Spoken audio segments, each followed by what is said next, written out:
Olá, estudante! Seja muito bem-vindo ao meu canal. Mais um vídeo aqui das grandes obras literárias, tá? Um resumão bem organizado. Olha, eu vou dar uma dica aqui de como que vai ser organizado esse vídeo, tá? Pra você ir tomando nota aí. Primeiro a gente vai ter as informações técnicas. Quando que aconteceu a história, onde que aconteceu, qual é o foco narrativo, qual que é o estilo de época, né? Normalmente os professores de literatura precisam que você saiba qual que é o estilo de época, realismo, romantismo, parnasianismo, simbolismo, ok? Depois a gente vai para nossa historinha, né? Qual que é a espinha dorsal, qual é o enredo principal que eu preciso sair desse livro sabendo, tudo bem? E por último, a gente precisa sair também desse vídeo aqui, dessa videoaula, tendo uma noção de quais temáticas eu consigo tratar esse livro, essa obra, como argumento. Será que eu consigo tratar ele como argumento dentro de uma redação de minoria social, de educação, de sustentabilidade, de saúde? Como é que eu trato ele? Dentro de qual temática? Certo? Então você vai sair dessa aula com toda essa noção aqui. Pega papel e caneta, cola o olho aqui, vai dando pausa, tá? Nos momentos que eu vou te dar algumas informações principais para você anotar. E, sem mais enrolações, vem pra aula.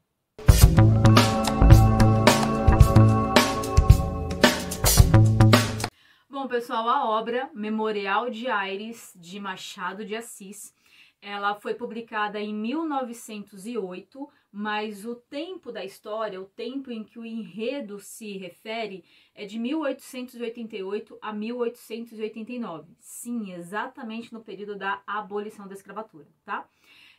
A maioria do texto, a maioria do livro é escrito em primeira pessoa, porque o memorial é um registro de memórias, ok?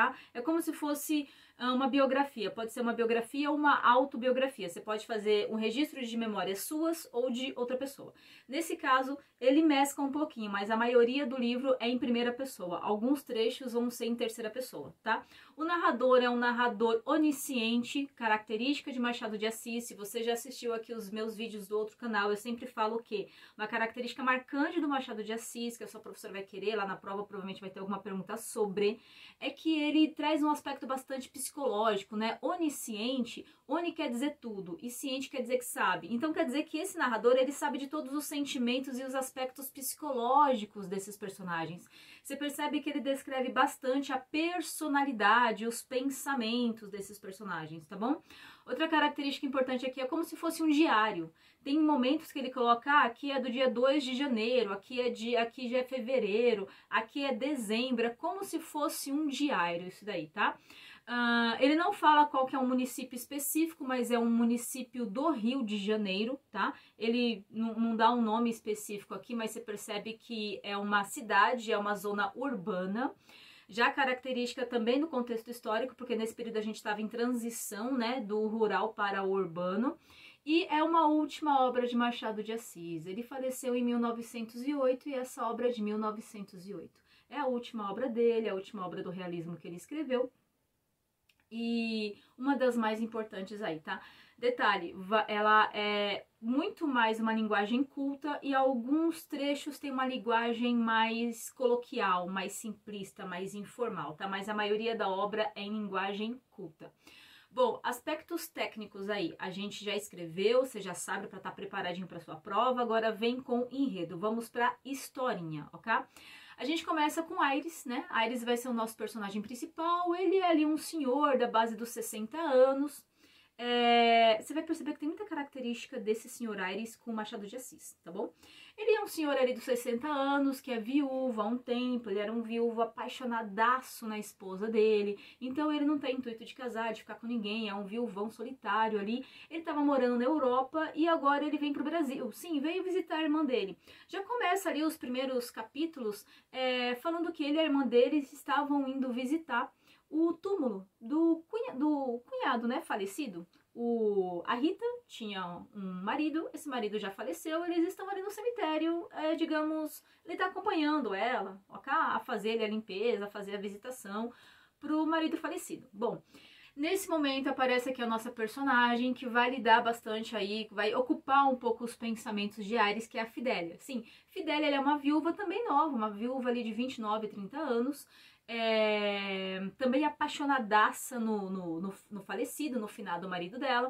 Tem um próximo disso, o Machado de Assis até vai contar um pouco dessa história de amor dela, né? Falando que ela era filha de um grande senhor de escravos, né? Que não queria que casasse com esse marido, já tinha prometido ela para uma outra pessoa, e ela bateu o pé que não queria. Detalhe, as mulheres dos textos de Machado de Assis, elas são bastante, digamos, de opinião forte. Não são mulheres que se deixam levar, digamos, pela opinião dos outros ou pelo que os outros querem que elas façam. Você percebe que essas mulheres são meio tinhosas, entende? E ela não queria, não, casar com aquele prometido ali, bateu o pé e casou com o marido dela aí, né? Porque ela era apaixonadaça. O pai dela, senhor aí de grandes terras, não, digamos que deserdou ela, mandou ela pra fora de casa depois que ela casou, e ela foi tranquilaça, viu? Foi lá viver com o amor dela, foram muito felizes enquanto durou.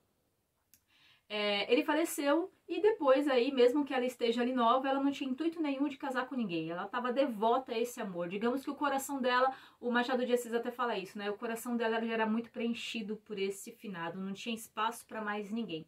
E até um comentário que a Rita faz com ele, né? Porque ele fica achando, o Aires fica achando essa mulher muito bonita, né? Nossa, que viúva bonita, que mulher linda. Ficou encantado com ela. Era de se imaginar. Mas aí a Rita até faz um comentário, a irmã do Aires. Ela fala assim, olha, duvido, hein? Duvido que alguém vai chamar a atenção dessa mulher, principalmente você, um senhor já, muito dificilmente. Mas não era nem a intenção, digamos aqui, inicial do Aires. Ele não era um senhorzão, babão, bobalhão, não, ele era um senhor até, digamos ali, bem introvertido, bem na dele, sabe? Ali, sabia o seu lugar, ele só achou aquela mulher bonita demais. Agora eu vou tratar de um outro núcleo, tá? Tinha uma família ali que o Machado de Assis, né, se referia como casal Aguiar. Era um casal que não podia ter filhos, se amavam muito, estava tudo muito bem. Detalhe, nas obras do Machado de Assis você também vai perceber bastante uma relação paternalista, ou seja, terão sempre ali alguns agregados. O que é? Pessoas que moram de favor na casa dos outros e que moram de favor e tem uma relação muito forte ali, sentimental mesmo. Tanto que o Machado de Assis, toma nota aí, tá? Isso é um pouco, digamos, da característica dele nas suas obras, né? Eu sempre falo que um pouco da criatura, um pouco do criador está na criatura, né? Um pouco desse escritor está no livro.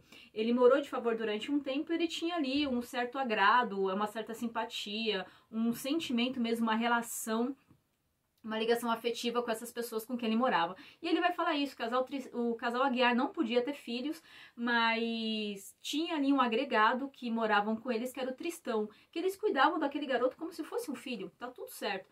Tristão ali ficou com eles durante um bom tempo, teve uma ótima educação. Esse casal Garcia aí tinha posses, era da alta sociedade, né, tinha posses, e deu o melhor que podia dar para o Tristão, tanto que quando o garoto tinha 13, 14 anos, foi estudar na Europa. Ficou lá estudando durante um grande tempo e o intuito dele era ficar mesmo na Europa. Ele foi criando raízes, criando amigos, digamos, foi fortalecendo, foi fazer direito lá, foi fortalecendo sua relação profissional e o intuito mesmo, sabe? Era, olha, eu vou voar para bem longe daqui, eu já tô ficando grande demais para isso. Você é o bichão mesmo, hein? Agora entra uma relação da nossa Fidélia. A Fidélia, e tá aqui o nome, tá, pessoal? Os nomes, vou fazer um parênteses aqui. Os nomes dos personagens de Machado de Assis dizem um pouco sobre as características da personalidade desse personagem. Fidélia, ela era fiel a esse amor ao marido dela, sabe? Se ela algum dia fosse ter alguma coisa com outra pessoa, é porque calhou mesmo de se apaixonar, mas ela era fiel, era leal, né? Era aquilo mesmo, não tinha nada mais que ocupasse o coração dela a não ser esse finado. Bom, voltando ao assunto aqui. A Fidélia era nova, né, de 29, 30 anos, tinha bastante relação com o casal Aguiar ali. Depois de um tempo, ela começou, digamos, a aproximar a relação com esse casal, criou ali uma certa amizade. Ela começou, o Tristão estava voltando de viagem, ia passar um tempo ali, ia visitar, sabe? Tinha estudado, estava lá no período de férias, ia visitar a família ali no final do ano. Aqui o diário já tá ali no final de dezembro, tá? Ia visitar a família ali no final do ano, a intenção dele era ficar só algumas semanas e voltar para Portugal, né? Só que Tristão foi olhando para Fidélia, né? Foi criando ali digamos, um interesse, né? Um interesse assim, pessoal, olha, era um interesse mesmo sentimental, não tinha nada, porque a mulher tinha posses, enfim, não, tava se apaixonando mesmo sinceramente pela Fidélia, tá? E a Fidélia já estava praticamente ali de vez em quando, ela não morava na casa do casal Aguiar não, mas estava sempre por ali, sabe? Tava sempre se relacionando com ele, sempre conversando por ali. E aí foi criando uma relação de Tristão com Fidélia. Certamente que sim. Nesse momento vai surgir Osório, ele tem bastante relação com o casal Aguiar, e ele começa também a se encantar por Fidélia. Lembra? Ela é uma moça muito bonita, muito segura de si, enfim, começa a se encantar por ela. Bom, passa um momento, ele tenta se aproximar, nada da Fidélia ali, demonstrar nenhum interesse nele. Aí surge uma situação que Osório recebeu uma carta do pai que estava lá doente, ele precisava voltar. Precisava voltar para a fazenda e cuidar, ajudar o pai a cuidar das coisas do pai, e ele teve que ir. Muito a contragosto, né? Ele até chegou a convidar a Fidélia, mas a Fidélia não fazia muito sentido para ela acompanhar o Osório nessa viagem. Enfim, e lá ela ficou. Teve até um momento aqui que surge um outro barão aí, um barão amigo da família.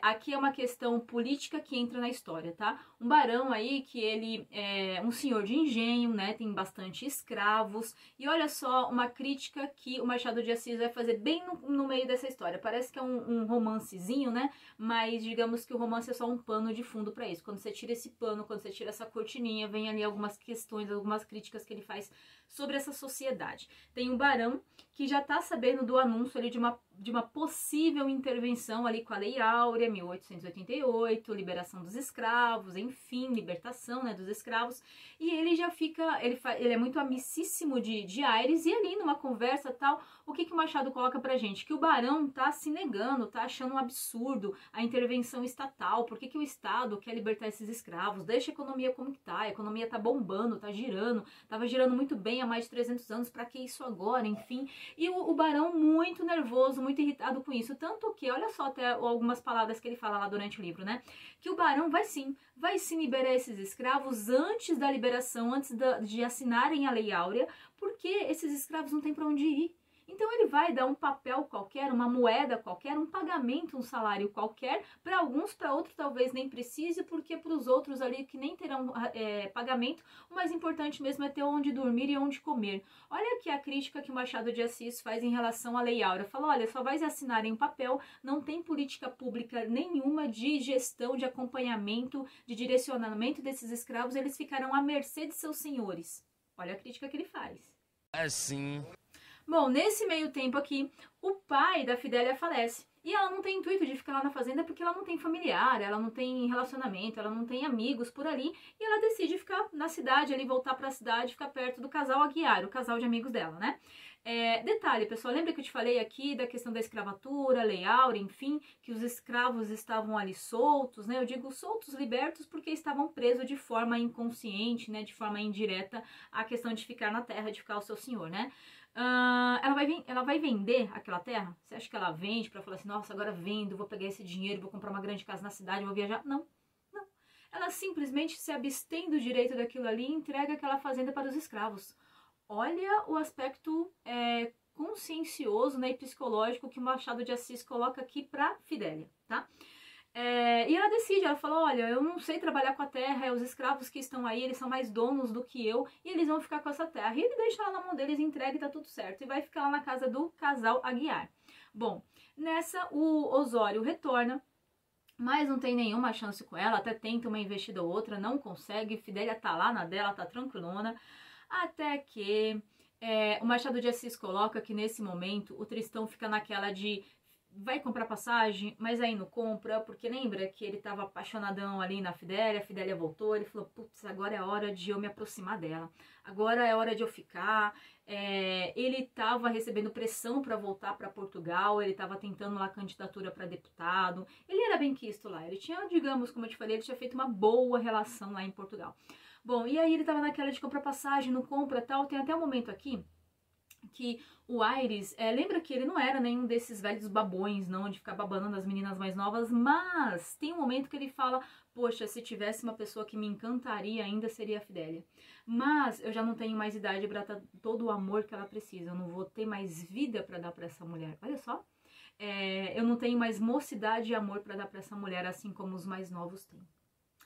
Bom, nessa relação aqui eu já ouvi o livro, são duas partes, tá? Uma parte é do ano de 1888, e a segunda parte é do ano 1889. Agora eu tô entrando na segunda parte. Até que essa relação, esse dia a dia de Fidélia e Tristão, olha só, o Fidélio é e não é afim de Fidélia, não dá muito em cima dela não, respeita ela passa, digamos assim, cantar ali com Fidélio, né? Perdão. Com Tristão, a relação deles dois ali vai se afunilando, vai se aproximando, até que eles começam a namorar. Olha só, eles começam a namorar. Todo mundo apoia ali, né, o namoro deles dois. Principalmente o casal Aguiar, porque são os dois agregados ali, eles ficariam muito felizes de ver aquilo, né. Eles começam a namorar, enfim, até que o Tristão, ele recebe uma carta de Portugal falando que ele foi eleito para deputado. Sim, lá, né, política nem sempre teve o voto direto, né? Tinha um período que os próprios parlamentares elegiam entre si, e era nesse momento, era dessa forma que funcionava lá. E os parlamentares de lá de Portugal elegeram ele como deputado. Ele chegou a comentar com a Fidélia, né? Claro que Fidélia iria com ele, não tem problema nenhum.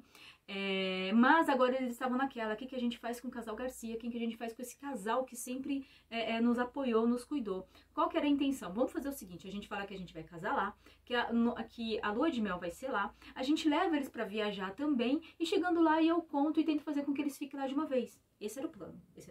Que cara mais engraçado! Foram lá tentar convencer o casal Garcia de viajar com eles, mas o casal Garcia não quis não. Falou, olha, a gente já tá com a idade muito avançada, o meu marido ainda cuida do banco, tem alguns negócios por aqui, eu preciso ficar com ele, eu não vou sozinha, ele tem que ficar pra cuidar das coisas do banco e tá tudo certo, casem vocês, vão pra lua de mel.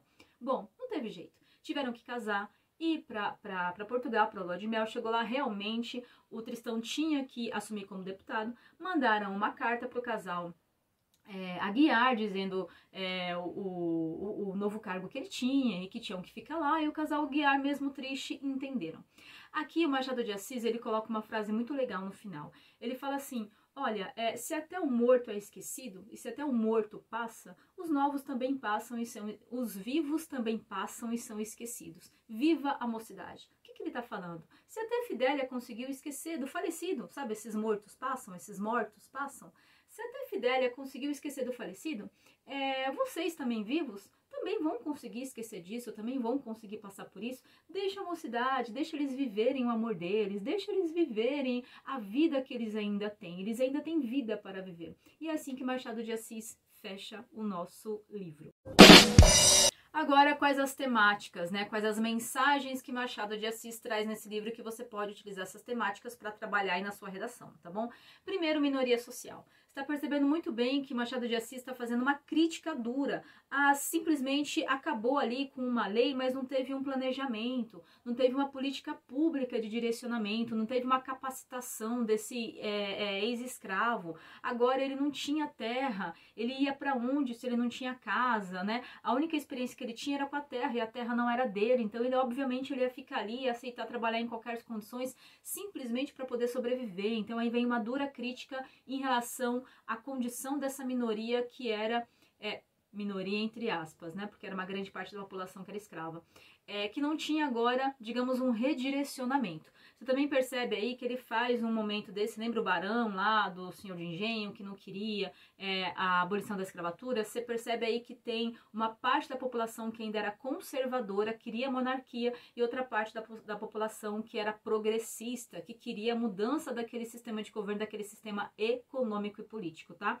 Outra questão que você pega aqui, ele fala bastante dessa questão da educação, o quanto que é diferenciado essa elite que a gente está falando. Olha a elite que a gente está falando, que vai estudar que vai estudar direito em Portugal, que tem posses, a própria Fidélia, que abstém-se das suas posses. Então há uma nata da sociedade aqui, uma pirâmide social, alguém que está no topo, que representa muito pouco dessa sociedade. Tem várias pessoas aqui na base que não aparecem nessa história e que, digamos, nunca teriam, né, a possibilidade de ter esse estilo de vida, eram mínimas. Então tem aqui uma crítica velada em relação à educação. Tem também a questão do paternalismo, né? A gente sabe, como eu te falei, que o Machado de Assis, ele também foi um agregado, ele também morou de favor na casa de alguém, e você percebe que ele trata bastante dessas relações aí, que tem alguns fios invisíveis de alguns fios invisíveis de sentimento mesmo, de relação, de estreitamento. Ele fala muitas vezes que os filhos diretos, às vezes, não têm tanta relação com os pais quanto os filhos indiretos, quanto esses agregados, tá? Que são bem cuidados. E por último, não menos importante, a gente deve levar esse memorial do Aires aí como se fosse alguns momentos em que o Machado de Assis conta como se fosse a sua história, alguém que tá ali no fim, sabe aquilo que ele falou? Olha, Fidélia, ela merece mesmo alguém que traga a mocidade, que tenha condição de viver ao lado dela durante um tempo. Então ele já tá se entregando ali, sabe? Ele já entende o fim da vida. Nesse momento aqui, nesse tópico, chega até a ser um tema abstrato, sabe? De chegar ao fim da linha, de chegar ao fim da vida. Foi o último livro que ele escreveu. É como se ele estivesse ali já aceitando o seu tempo, aceitando sua condição. Olha, cheguei no fim da minha contribuição, é minha última obra, eu vou escrever um memorial de como que eu gostaria que fosse esse final da minha vida. Prontinho, resumão organizado aí para você, enxuto. Comenta aqui o que você mais achou interessante dessa obra de Machado de Assis, que é sempre tocada de um realismo, mas tem também uma questão sentimental, tem uma questão de ironia, mas também tem uma questão muito sensível ali das relações humanas, principalmente essa questão de amizade, de laços estreitos que ele coloca entre seus agregados e seus, digamos, tutores aí, tá bom? Pessoal, muito obrigada por hoje, espero mesmo ter colaborado. Compartilha esse vídeo para aquele amigo, para aquela amiga que também vai fazer aquela prova, que vai fazer aquela redação, que está precisando também dar um up aí em relação a essa obra, em relação a Machado de Assis. E claro, vai lá, gabarita essa prova.